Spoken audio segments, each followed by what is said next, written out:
Smo tik pred volitvami v Evropski parlament in spet čakamo na odločitev sodišča v zadevi Patria, tokrat Višjega sodišča v Ljubljani. Leta 2008 so natanko 20 dni pred državnozborskimi volitvami, na kateri bi po javnomnenjskih raziskavah zmagala Slovenska demokratska stranka in Janez Janša, preko finske televizije ILE lansirali afero Patria. V njej so predsednika slovenske vlade obtožili, da je sprejel podkupnino.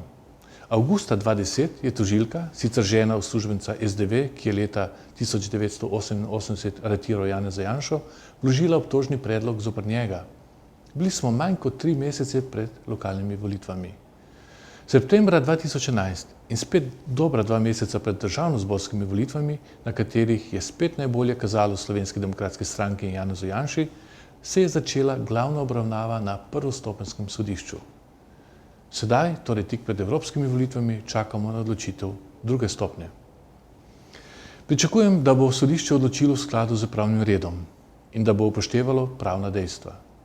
Pričakujem, tako kot sta to izrazili Evropska ljudska stranka in Mednarodna demokratska zveza, da bo sodba nepristranska in poštena.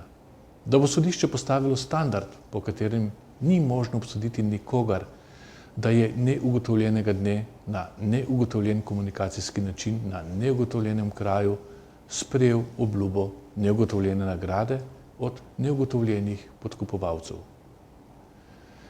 Parlament in vlado si v demokracijo državljani postavljamo sami na volitvah in nihče drug, ne protikorupcijska komisija, ne monopoli ali strici iz ozadja in niti politično motivirani sodni procesi ne.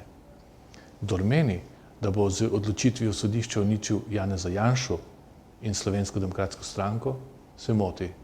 Ne bomo se zlomili, ne smemo in ne bomo popustili in odnehali. Prizadevali se bomo za pravično in transparentno delo sodišč, ki mora, tako kot je to v tujini, postati bolj pod nadzorom javnosti. Gremo skupaj naprej.